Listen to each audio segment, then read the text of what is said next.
jiraan prank surprise na godhe jiraan mana na haarayamsa godhe ara wallahi sheemi man si akabu sabontu sheemi man sin qabu dhuguma rabbiiti jechuudha jira ma abbaa isaanii fudheetini wanno soofa kuma 80 sitti bita soofa kuma 80 isa abbaa isaanii fudheetini jechuudha uduu ijoollee qabu ara sheemi sin qabu faayo sabontu wallahi lazi sabontu jiraan surprise na godhe ilil namni alaa dhufu namni mana keessa gabbu garaagarummaa ni qabu isin galu fakkeenyaaf sabontu ni shaantaa qabatee dura mana baatee kaameraa mantaa goote ergasii immoo mana gadi baatee jira surprise na godhe mallaqa isiitiin surprise ufi isiiti of goote kaatee jira surprise na godhe kun faayoo gubu jechuudha tokkoffaa manni ka kireeffamu mallaqa sabontu meeshaan kabitamu mallaqa sabontu kun beekamaadha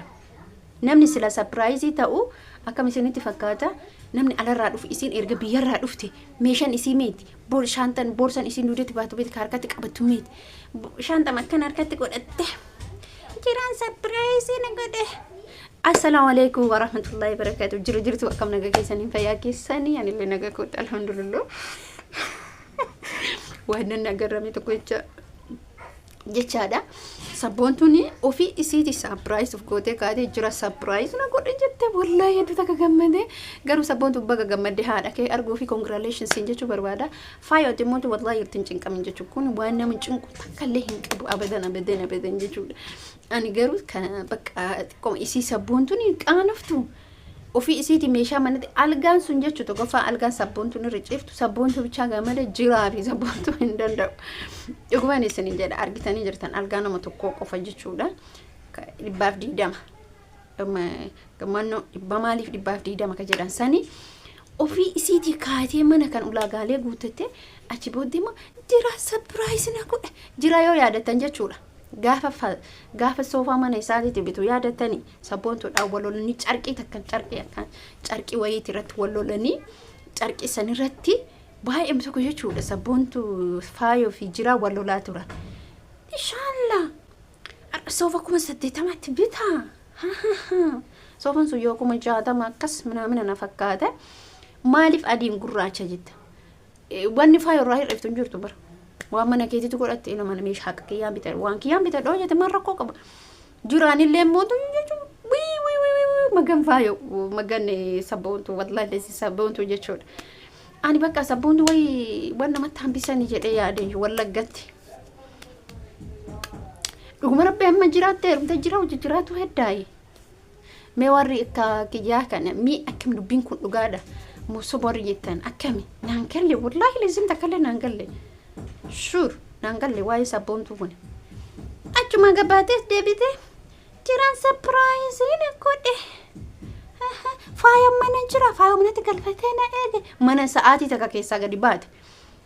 lala kisan sistema dalagan achi debisanii ija wal hidhanii ya rabbi anu yuka ija fida surprise akana walirra buusan jechuudha yaa waaqa kee atina akkana walirra buusanii akkana gabbuusa eno surprise na godhan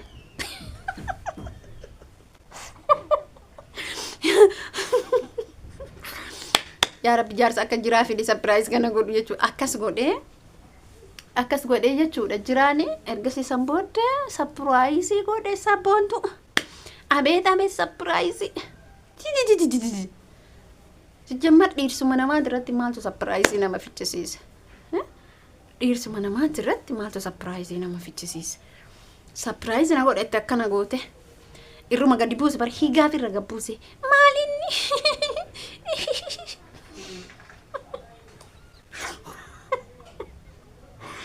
wallahi saboontu sheemis hin qabu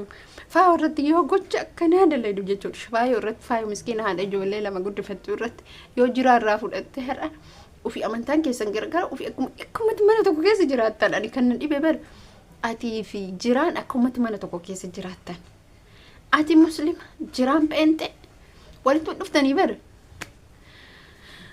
kolfaan du'e wallahi kolfaan du'e akkuma ati surprise jiraan tisi godhe santu na kolfisise waan biraa caalaa jechuudha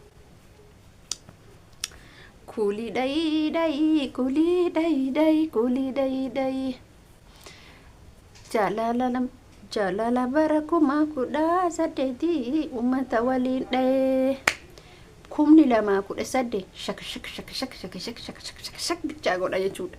Waa biraan qabu kumni lamaaf kudha sadde shak shakii bichaadha. Akkasisin jechuu barbaada. Garuu mootuyyuu sabbu faayoon mootuyyuu beektee jirti. Akka jiraan meeshaa san hin bitin jiraan jettee bara faayoon nama waggaa jawaja jiraadhe jiraan soofa miti, ababaa miti, algaa miti mush jette. Abaaboota akkanaan biteen beeku ana waggaa jaa jiraate hojii jiraate ilmu walitti horeetti. Sabboontu kaleessa doolaara yookiin immoo gara tokkoon doolaara nyaatti mitire sabboontu doolaara meeqaanti yuutuubii sadii qabdi mataa isiitiin haadha koo ka jedhu isi sabboontu wallaggaa ka jedhu isi haadha milkii ka jedhu isi yuutuubii okay doolaara bitaa mirqu waa sadirraa argatti riyaali arfaffaadha jechuudha sabboontuun kanaan jechuudha. Kana jiraa maraachitee kaate faayirraa addaan baaftee kaate amammoo jiraatu surprise na godhe jiraatu akkas na godhe ijjitti jechuudha. Jiraatu akkas na godhe jiraatu surprise na godhe jiraatu kana naabite ara sheeminsaa qabu faan dhugaa rabbi dhugaa waaqa lafa akam jaayu ama ko yeshi sabontu ragaafi qaba jechuudha. Maalitti akkamitti amanta pente taate moo muslima taate jirta ishee akkam mee kana deebisa akkam dubbiin keessan kaisim surprise na godhe santu na kolfisiisee na dhukkubse garaa kee wallahi dengedda gaaf wallagga deemtu jechuudha. Waan taate deemte beektanii mitire amammotu mallee ni gadhiifamee fi jira jechuudha. Maaliif bakka sirreessitee ta'e jira waan ta'eef sanii jira surprise na godhe faayo gubu isin erga simmoo sabboontu faayo mana galfatte faayo manatti dhiifte isin jammar faayoon isinitti beeyte bara akkasin kijibdan akka fi isiitti goote akka mana ofii isiitti sirreeffatte maal jette akkasisin jechuudha. Barbaada hojjettoota kabajamtoota kee faayoon laalu doorsee argite jechuudha.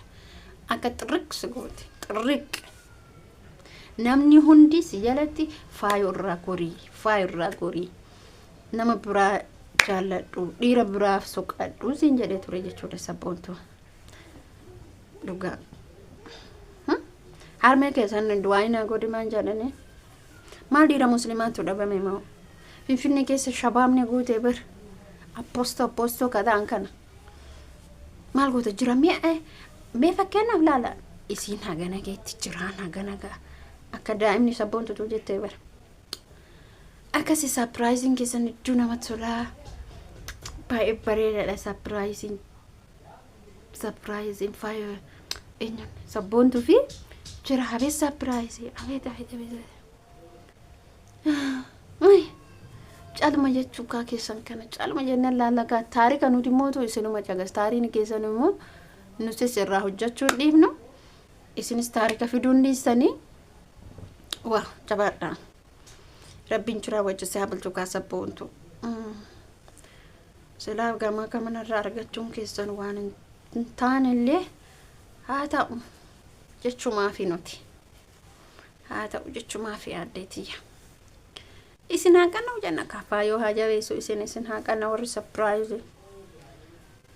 alga sangar wadoomata wamsaa bitattanii bareedu ture matu hayaan isin lamaan yoomata kan dabalu maaliifi baay'ee xiqqoo waan ta'eef inti kabiir shuwee inti kabiira huu dubba inti dubba ifneenetu kom dubba la dubba ايش فايده dubba la dubba ما في فايده بطل يعني dubba sabontu يا هذا كلام يمكن تفهموا انتو مثلا فايو دبا مت sabontu dubba جرا دبا ايش يسوي اثنيناتهم نفس الشيء يعني دبا لا دبا ايش فايده اثنيناتهم دبا والله يا بنات اسمعوني انا شوي في نفر هني اني مكان عشان بتكلم لكم عربي لان اذا لقيت ولد دبا ما تزوجي والله بنت دبا لازم تزوج ولد تكون ضعيفه رفيفه هيك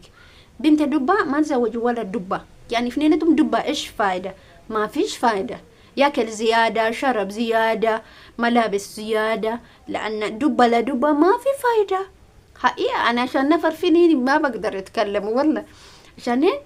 إذا دبة ما تزوجوا حقيقة أتكلم عليكم، لأن دبة بتزوج نفس دبة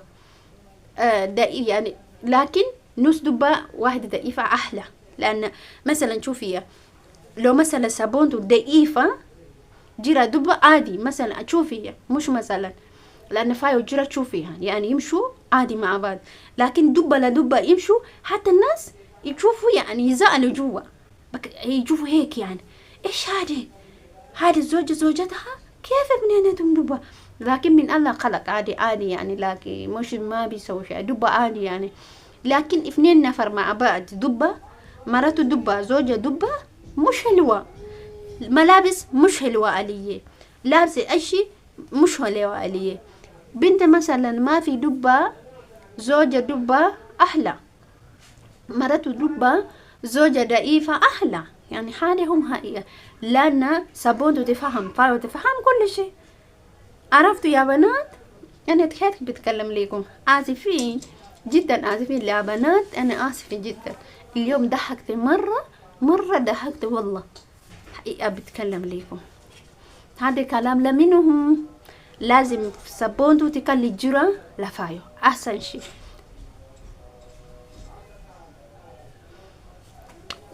مع السلامة، باي سنجارة، باي سنكبجة، باي باي.